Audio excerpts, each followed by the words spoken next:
السلام علیکم ورحمۃ اللہ وبرکاتہ۔ الحمد للہ رب العالمین والعاقبۃ للمتقین والصلاة والسلام علی نبینا محمد وعلی آلہ وصحبہ اجمعین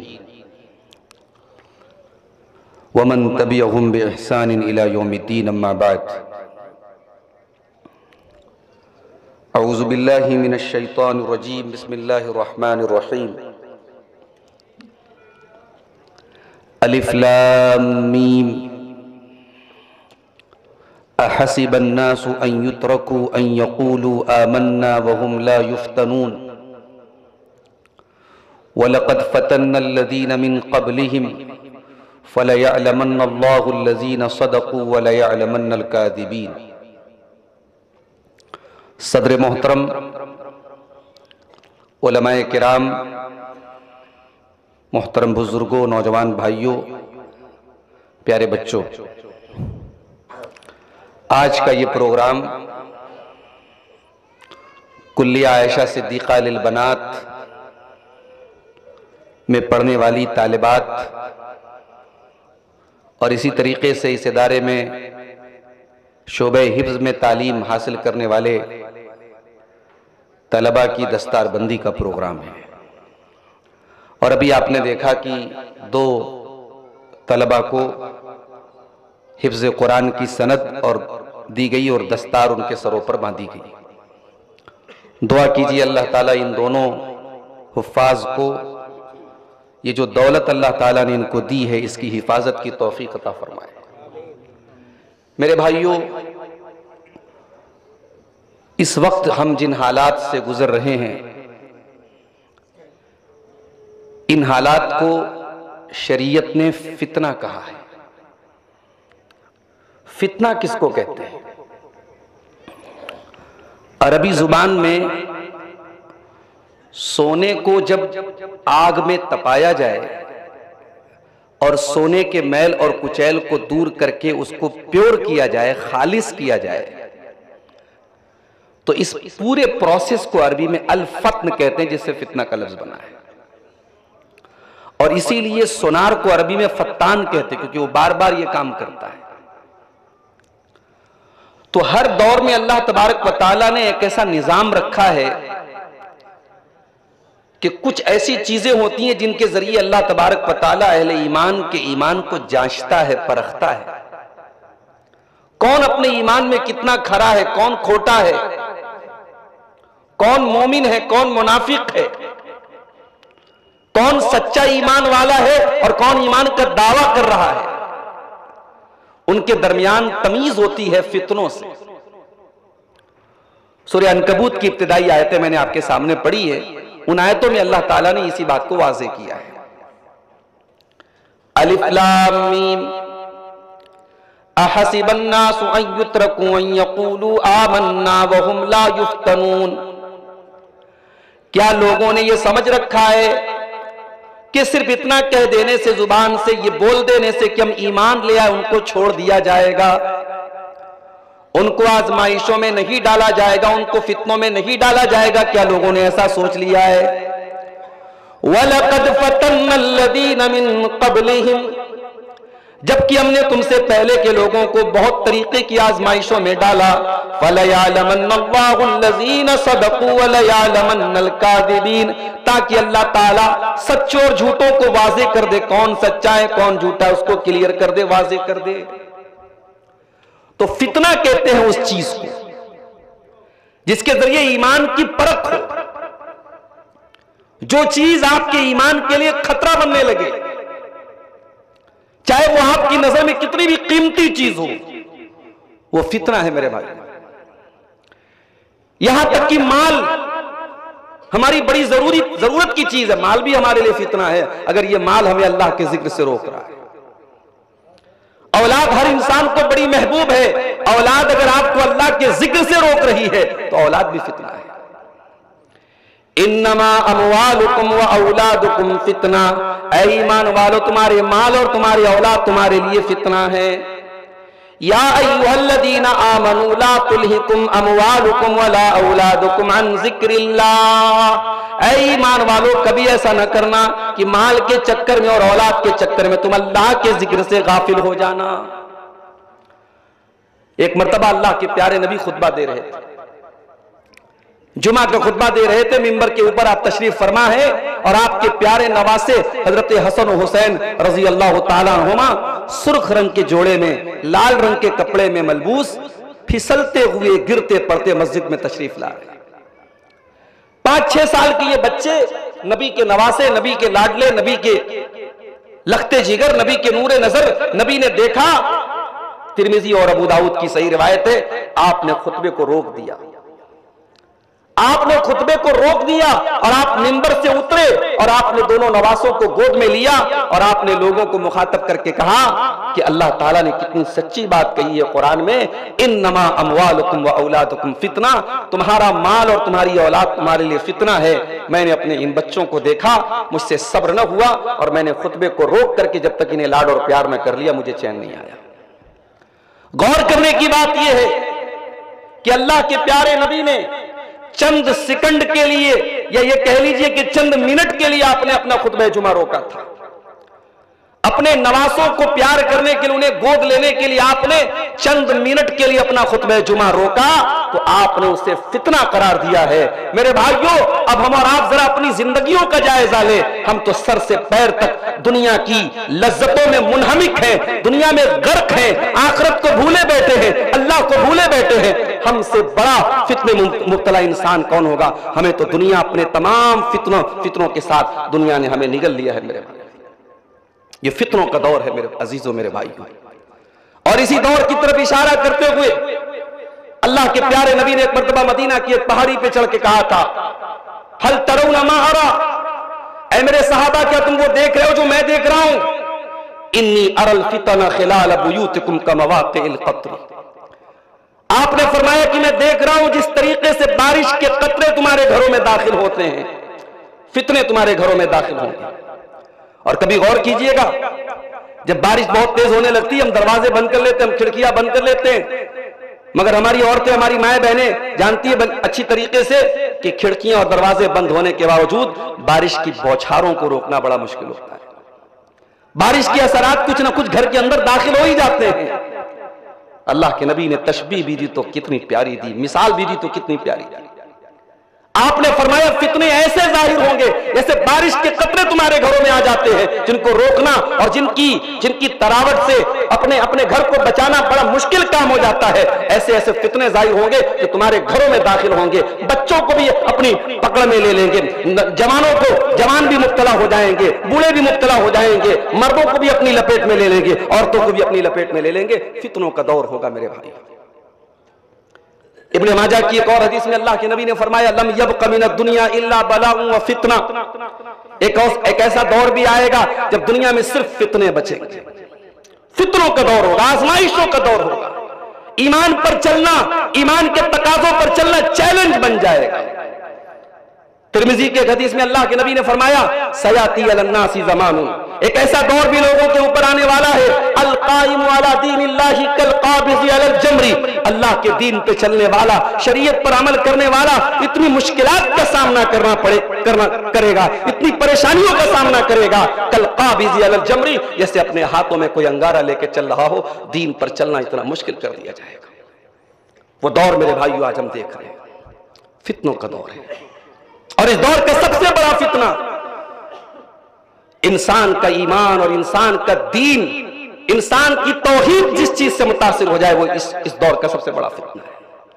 میرے بھائیوں واللہ ہمارے کلیجے تڑپ کے کٹتے ہیں، ہمارے دل دکھتے ہیں جب ہم اخباروں میں اور میڈیا میں یہ پڑھتے اور سنتے ہیں ہماری قوم کی بچیاں آج غیروں کی آغوش میں پل رہی ہیں، غیروں کی آغوش میں جا رہی ہیں اور اللہ کے دین کو چھوڑ کر کے مرتد ہو رہی ہیں۔ یہ ہمارے لیے صرف ایک نیوز نہیں ہے، ہمارے لیے صرف ایک خبر نہیں ہے، واللہ یہ ہماری روح پر ایک زخم ہے، واللہ یہ ہمارے دلوں کو چھلنی کرنے والی یہ چیزیں ہیں۔ ہم اپنی قوم کی بیٹیوں کو کہاں لے کے جا رہے ہیں؟ اللہ کے واسطے ہوش کے ناخن دو۔ دشمن کے ارادے بڑے ناپاک ہیں، چالیں بڑی منظم ہیں، اور آپ کی نوجوان نسل کو ایسا بنانے کی پوری تیاری ہے کہ اس کا نام تو عائشہ ہو، اس کا نام تو فاطمہ ہو، اس کا نام تو عبداللہ ہو، اس کا نام تو عبد الرحمن ہو، مگر اس کی رگوں میں کفر دوڑ رہا ہو، اس کے ذہن و دماغ میں شرک دوڑ رہا ہو، اس کی پیشانی اللہ واحد کے ساتھ ساتھ غیروں کے در پر بھی جھکنے والی ہو۔ آپ کی نوجوان نسل کو ایسا کیا جا رہا ہے۔ اپنے بچوں کو اس فتنے سے بچاؤ۔ دنیا کا سب سے بڑا فتنہ شرک کا فتنہ ہے۔ اسی لیے جب انبیاء نے اپنی قوم کو منع کیا تو سب سے پہلے شرک سے منع کیا۔ اپنے بچوں کی تربیت کی تو پہلے ان کو توحید کا درس دیا۔ حضرت لقمان کو دیکھو، حضرت لقمان اپنے بچے کو نصیحت کرتے پہلا سبق کیا دیتے ہیں؟ یا بنی لا تشرک باللہ، میرے بچے اللہ کے ساتھ شرک مت کرنا، ان الشرک لظلم عظیم، شرک بہت بڑا ظلم ہے۔ ابراہیم علیہ السلام اپنے لخت جگر اسماعیل کو چھوڑ کر کے جب مکہ کی بیاب ہو گیا سرزمین پہ جا رہے تھے، اللہ کی بارگاہ میں ہاتھ اٹھا کے کیا دعا کر رہے تھے؟ وَجُنُبْنِي وَبَنِيَّ أَن نَّعْبُدَ الْأَصْنَامَ، پروردگار میرے بچوں کو، میری اولاد کو، میری آنے والی نسلوں کو تو شرک سے بچانا، بت پرستی سے بچانا۔ اگر ابراہیم خلیل اللہ جیسے پیغمبر کو اپنے بچوں کی عقیدے کی فکر ہے، اپنے بچوں کی توحید کی فکر ہے، تو میرے بھائیوں ہم تو ایک ایسے دور سے گزر رہے ہیں جہاں توحید اجنبی ہوتی چلی جا رہی ہے، جہاں ہر طرف شرک کے نعرے لگ رہے ہیں، شرک کی جے جے کار ہو رہی ہے، شرک کے جھنڈے بلند ہو رہے ہیں، شرک کے مظاہر کو سجایا جا رہا ہے۔ ایک ایسے دور میں اپنی آنے والی نسلوں کو توحید پر قائم رکھنا یہ ہم سب کی بہت بڑی ذمہ داری ہے میرے عزیزوں۔ اس دور کا ایک اور بہت بڑا فتنہ دین کے اندر شبہات کا فتنہ۔ نوجوان نسل کے دماغ میں شکوک ڈالے جا رہے ہیں، ڈاؤٹس پیدا کیے جا رہے ہیں اللہ کے بارے میں، رسول کے بارے میں، عقیدے کی بنیادی چیزوں کے بارے میں۔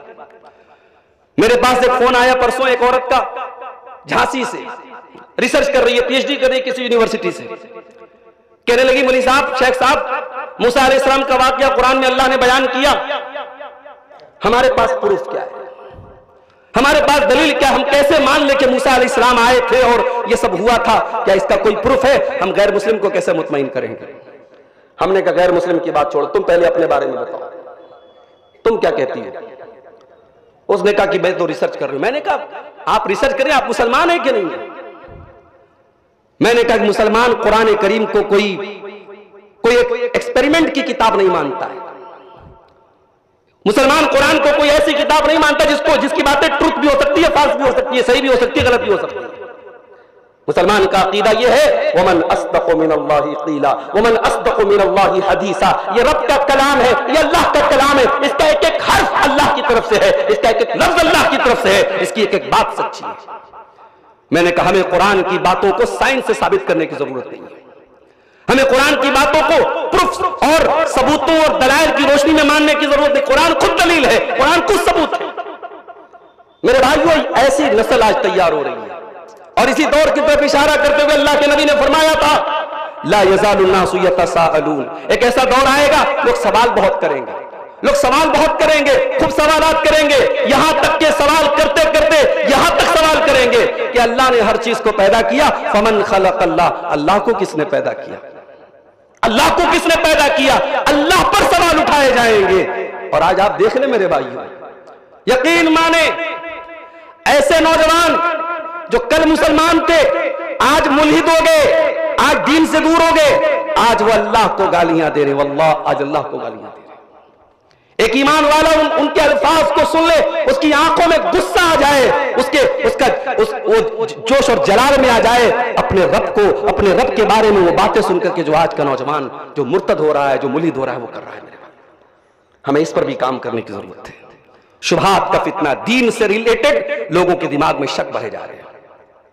اس دور پہ ایک اور بہت بڑا فتنہ ہے شہوتوں کا فتنہ۔ موبائل سے لے کر سوشل میڈیا سے لے کر انسٹاگرام سے لے کر واٹس ایپ سے لے کر فیس بک سے لے کر یہ سب کیا ہے؟ شہوتوں کی دلدل ہے۔ نوجوان لڑکوں لڑکیوں کو شہوتوں کا غلام بنا دو، ان کی زندگی کا کوئی مقصد نہ رہے، ان کی زندگی صرف اپنی جسمانی خواہشات کو پورا کرنے کا ایک ذریعہ بن جائے۔ میرے بھائیوں زندگی صرف جنسی خواہشات کی تکمیل کا نام نہیں، وہ تو جانور بھی کرتے ہیں۔ ہمارے جسموں میں اللہ تعالیٰ نے جنسی خواہشات رکھی ہیں، ان کی تکمیل کا اللہ تعالیٰ نے ایک نظام بھی بنایا ہے، مگر معاف کرنا شہوتوں کا اگر انسان غلام بن جائے تو رات کو 2 بجے تک وہ موبائل پر وہی سب چیزیں دیکھتا اور کرتا رہتا ہے، اور آج ہماری نوجوان نسل مبتلا ہو چکی ہے۔ شہوتوں کا فتنہ آج ہماری نوجوان نسل کو ڈبا رہا ہے۔ سوشل میڈیا ایک ایسا پلیٹ فارم بن چکا ہے، ہماری قوم کی جوان بیٹیاں فیس بک چلا رہی ہیں اور ایک عیار اور مکار شخص آتا ہے ان کے ان باکس میں، ان سے محبت کا اقرار کرتا ہے، چند میٹھی باتیں کرتا ہے، چکنی چپڑی باتیں کرتا ہے، اور ہماری قوم کی یہ بیٹیاں اتنی بھولی بھالی ہوتی ہیں، محبت کے ان چند جملوں میں آ جاتی ہیں اور اپنا سب کچھ سونپنے کے لیے تیار ہو جاتی ہیں۔ معاف کرنا میری بہنوں اور معاف کرنا میرے بھائیوں، یہ سوشل میڈیا پر جتنے محبت کے اقرار ہو رہے ہیں، یہ سب فراڈ ہے، یہ سب دھوکہ ہے، یہ سب جسموں تک پہنچنے کی کوششیں ہیں۔ محبت تو وہ ہے جب انسان ایک بھرے مجمع میں سب کے سامنے پوری ذمہ داری کے ساتھ کہتا ہے کہ ہاں میں نے فلانا بنت فلاں کو اپنے نکاح میں قبول کیا، اس کی تمام ذمہ داریوں کو میں اپنے سر پہ لے رہا ہوں، بڑی عزت اور وقار کے ساتھ اسے اپنی بیوی بنا رہا ہوں۔ محبت اس کو کہتے ہیں، مودت اس کو کہتے ہیں، رحمت اس کو کہتے ہیں۔ محبت وہ نہیں ہوتی جو سوشل میڈیا پر آج پنپ رہی ہے۔ سوشل میڈیا پر ایک کام اور ہو رہا ہے، لائکس اور لوگوں کی پسند کی فکر کرنا۔ کتنے لوگوں نے مجھے لائک کیا، فیس بک پر کوئی پوسٹ ڈالا، کتنے لوگوں نے مجھے دیکھا، واٹس ایپ پر اسٹیٹس لگایا، کتنے لوگوں نے میرے اسٹیٹس کو سین کیا، اسی کی فکر میں گھلے جا رہے ہو۔ اتنی فکر اگر اس بات کی ہوتی کہ اللہ ہمیں لائک کر رہا ہے کہ نہیں تو شاید ہم نجات پا جاتے۔ فیس بک کے اوپر، سوشل میڈیا کے اوپر ہم نے جو اکاؤنٹس بنائے ہیں، جو چیزیں ہم دیکھ رہے ہیں، کر رہے ہیں، ہماری انگلیاں جو ٹچ کر رہی ہیں، ہمارے کان جو سن رہے ہیں، ہماری آنکھیں جو دیکھ رہی ہیں، سب اللہ کے یہاں ریکارڈ ہو رہا ہے۔ اور اللہ قرآن میں کہتا ہے حَتَّى إِذَا مَا جَاءُوهَا شَهِدَ عَلَيْهِمْ سَمْعُهُمْ وَأَبْصَارُهُمْ وَجُلُودُهُمْ بِمَا كَانُوا يَعْمَلُونَ۔ قیامت کے دن تمہارے کان بھی تمہارے خلاف گواہی دیں گے، تمہاری آنکھیں بھی تمہارے خلاف گواہی دیں گی، تمہارے بدن کے چمڑے بھی تمہارے خلاف گواہی دیں گے۔ وَقَالُوا لِجُلُودِهِمْ لِمَ شَهِدتُّمْ عَلَيْنَا قَالُوا أَنطَقَنَا اللَّهُ الَّذِي أَنطَقَ كُلَّ شَيْءٍ۔ انسان کہے گا کہ میری چمڑی کیسے بول رہی ہے، اور انسان کی چمڑی کہے گی کہ ہاں آج اللہ نے ہم کو بولنا سکھایا ہے۔ میرے بھائیوں، دنیا میں ہم نے سوشل میڈیا پر اکاؤنٹس بنائے اور ڈیلیٹ کر دیے، ہم نے کسی سے چیٹنگ کی اور ڈیلیٹ کر دی، ہم نے براؤزر پر کچھ دیکھا اور ڈیلیٹ کر دیا۔ اللہ کے ریکارڈ سے کیسے ڈیلیٹ کریں گے؟ اللہ کیا تو سب ریکارڈ ہو رہا ہے۔ وَكُلَّ إِنسَانٍ أَلْزَمْنَاهُ طَائِرَهُ فِي عُنُقِهِ وَنُخْرِجُ لَهُ يَوْمَ الْقِيَامَةِ كِتَابًا يَلْقَاهُ مَنشُورًا۔ ہر انسان کا نام اعمال اس کی گردن میں ڈالا جائے گا، اور اللہ کہے گا قیامت کے دن اقرا کتابک کفا بنفسک اليوم علیک حسیبا۔ اے میرے بندے تو پڑھ لے اپنی کتاب اور تو بتا دے تیرے ساتھ کیا حساب ہونا چاہیے۔ میرے نوجوان ساتھیوں، میری بہنوں، آج سوشل میڈیا پر فلٹر کر کے اپنے چہروں کو خوبصورت بنا کر کے ہم نے دنیا کو دھوکہ دے دیا۔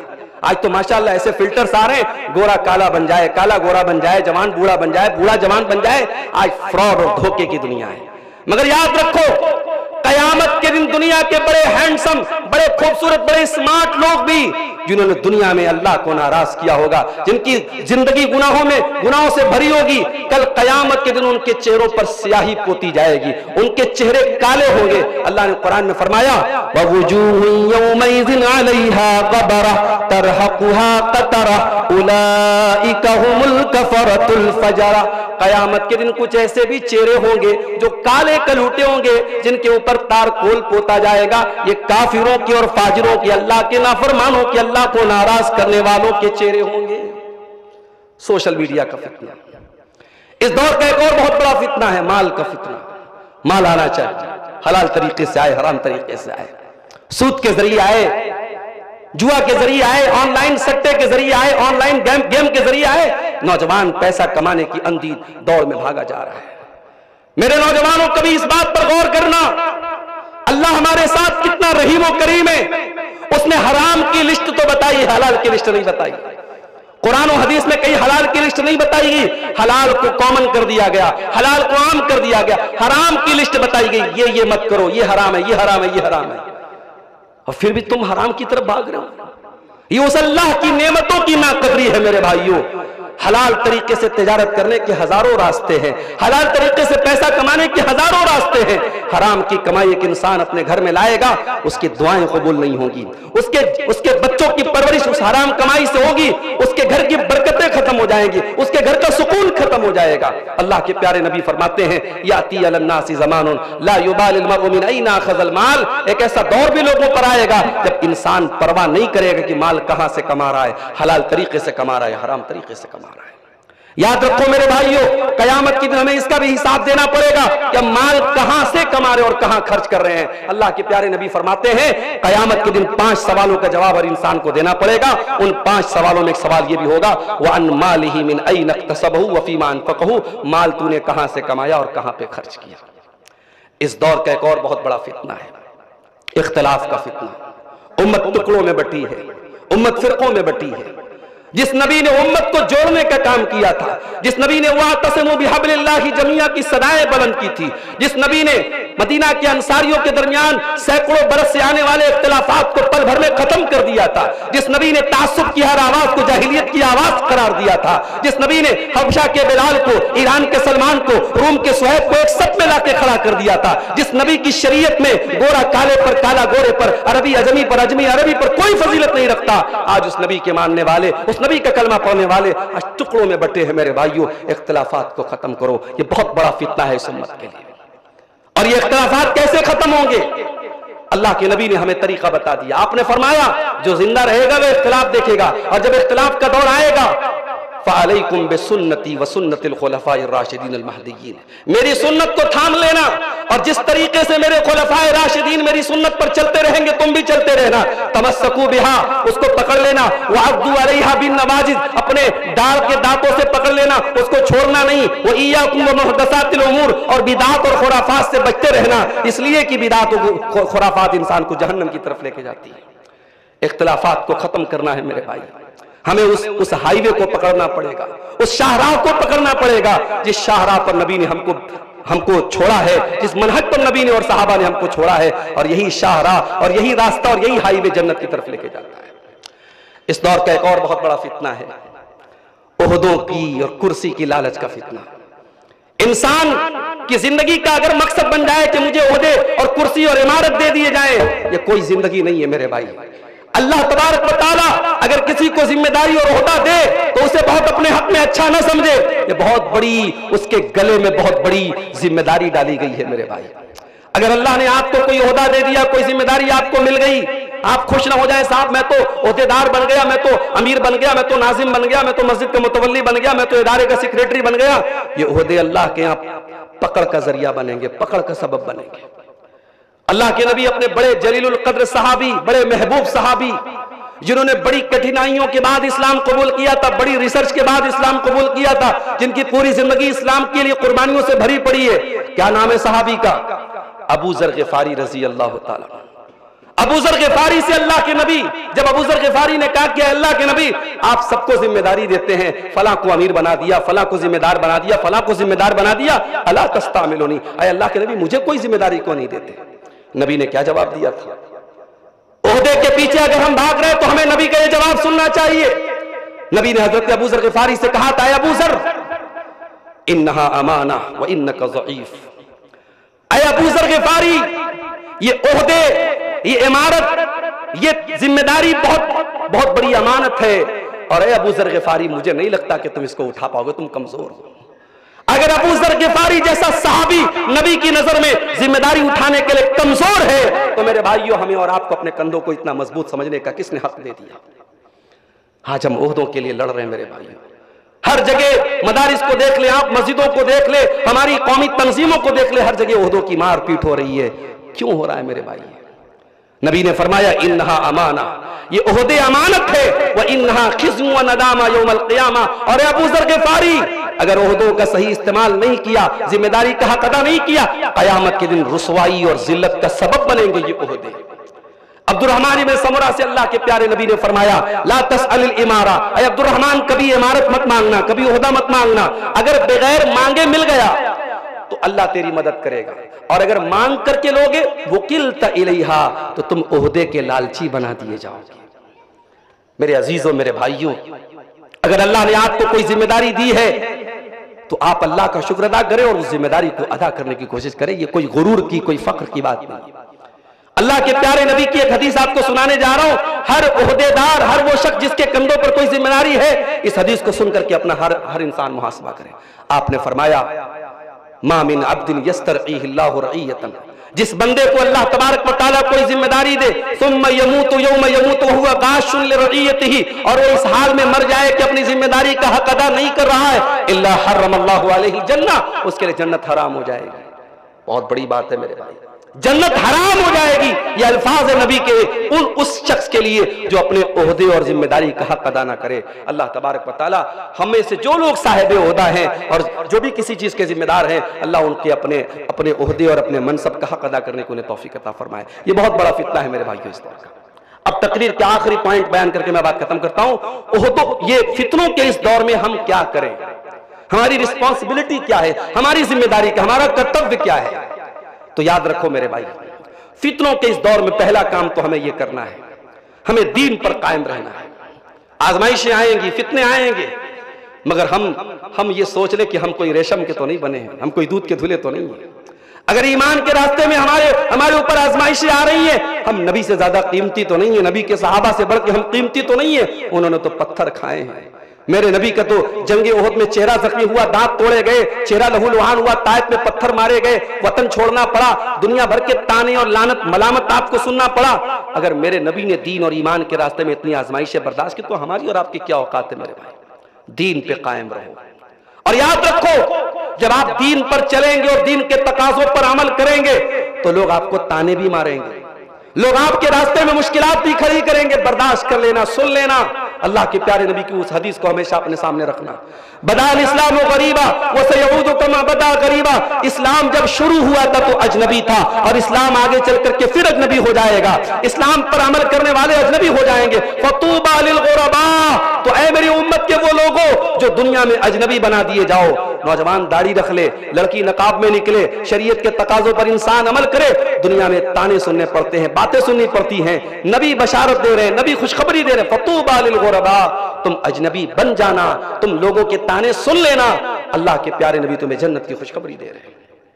فتنوں کے اس دور میں ایک اور کام ہمیں کرنا ہے، اور وہ یہ ہے کہ ہمیں اپنے علماء سے جڑنا ہے. فتنے کیا ہیں اور کیسے، یہ علماء بتائیں گے. آپ عوام کی جذباتیت پر اور عوام کی سوچ پہ چھوڑ دیں گے. تو ایک عورت نے کپڑا پہنا، کپڑے پہ عربی کے چند الفاظ لکھے تھے، لوگوں نے سمجھا قرآن کی آیت لکھی ہے، لوگ مارنے کے لیے دوڑ پڑے، جان سے مارنے کے لیے. یہ تو علماء نے بتایا کہ نہیں صاحب قرآن نہیں لکھا ہے. تو یہ آپ دین کو عوام کے ہاتھوں کا کھلونا نہیں بنا سکتے، آپ کو علماء سے جڑنا پڑے گا. اور ہر دور میں کون سی چیز فتنہ ہے اور کون سی چیز فتنہ نہیں ہے، اور کس کا ساتھ دینا اور کس کا ساتھ نہیں دینا ہے، یہ آپ کے علماء آپ کی رہنمائی کریں گے. اور یہ وقت جو ہے، یہ قرب قیامت کا جو وقت ہوگا میرے بھائیوں، اللہ کے نبی نے فرمایا علماء کی دنیا سے جانے کا وقت ہوگا. اور جب علماء دنیا سے جانے لگیں گے تو جاہلوں کے ہاتھ میں وہ کمانڈ آ جائے گی جو علماء کے ہاتھ میں ہونی چاہیے. آج آپ دیکھ لیں سوشل میڈیا کا دور ہے، ہر ایرا غیرہ نتو خیرہ مفتی بنا بیٹھا ہے. کتنی تو عورتیں ہیں یوٹیوب پر پڑھیے صاحب، وہ مردوں کے پرائیویٹ مسئلے بیان کر رہی ہیں، چٹکارے لے لے کے لوگ سن رہے ہیں، 1-1 لاکھ 2-2 لاکھ یوٹیوب پر ان کو ویوز مل رہے ہیں. اب یہی رہ گیا ہے صاحب، اب یہی رہ گیا ہے کہ برقع نشین خاتون جو ہے وہ مردوں اور عورتوں کے پرائیویٹ مسائل بیان کریں گے، وہ بھی پبلک پلیٹ فارم پر آ کر کے. یہ شرم کی بات ہے. چند پیسوں کے لیے انسان اپنے دین کا سودا کر رہا ہے. اور نبی کی وہ حدیث ہمیں یاد آتی ہے، نبی نے فتنوں کے اس دور کے بارے میں فرمایا تھا، یبیع دینہ بعرض من الدنیا. دین اتنا سستا اور حقیر ہو جائے گا کہ دنیا کے چند ٹکوں کے بدلے لوگ اپنے دین کا سودا کرنے لگیں گے. علماء سے جڑیے میرے بھائی. اور تیسرا کام فتنوں کے اس دور میں میرے بھائیوں، اپنی اور اپنے پریوار کی فکر پہلے کیجیے. اللہ کے نبی نے فرمایا تذرون امر عامتکم وتاخذون امر خاصتکم. جب فتنوں کا دور آئے تو اپنے اور اپنے پریوار کے والوں کی پہلے چنتا کرنا، پہلے عام لوگوں کی فکر مت کرنا. آج یہاں آدمی ہندوستان میں بیٹھ کر کے سعودی عرب کی چنتا کر رہا ہے، صاحب وہاں ریاض میں یہ ہو رہا ہے، جدہ میں یہ ہو رہا ہے. ابے تیرے شہر میں کیا ہو رہا ہے، تیرے گھر میں کیا ہو رہا ہے، اپنے گلی کے مسائل کی خبر نہیں، اور تو سعودی عرب کے مسائل پر بیٹھ کر کے ڈسکشن کر رہا ہے. یہ انسان کی نالائقی ہے میرے بھائی. انسان کو ہمیشہ پہلے اپنے اور اپنے پریوار کی فکر کرنی چاہیے. خاص طور سے فتنوں کے دور میں اللہ کے نبی نے فرمایا تذرون امر عامتکم، اپنے عام لوگوں کے بجائے اپنے خاص لوگوں کے، اپنے عزیز و اقربا، اپنے بال بچوں. اور میرے بھائیو، ہم جانتے ہیں کہ ہم سب اپنے پریوار سے بہت محبت کرتے ہیں، ہم اپنے بچوں سے بہت پیار کرتے ہیں. بچوں کو ذرا سی خروچ لگ جائے، بچوں کو چوٹ لگ جائے، ماں باپ کا دل بے چین ہو جاتا ہے. آج جن باپوں کی بیٹیاں مرتد ہو رہی ہیں نا، اگر ان باپوں کے دل میں ذرہ برابر غیرت ہوگی، وہ راتوں کو بیٹھ کے رو رہے ہوں گے. وہ مائیں رو رہی ہوں گی جن بیٹیوں کو ماں باپ بچپن سے ان کے ہر ارمان پورے کرتے ہیں، ان کو ہر تکلیف سے بچاتے ہیں.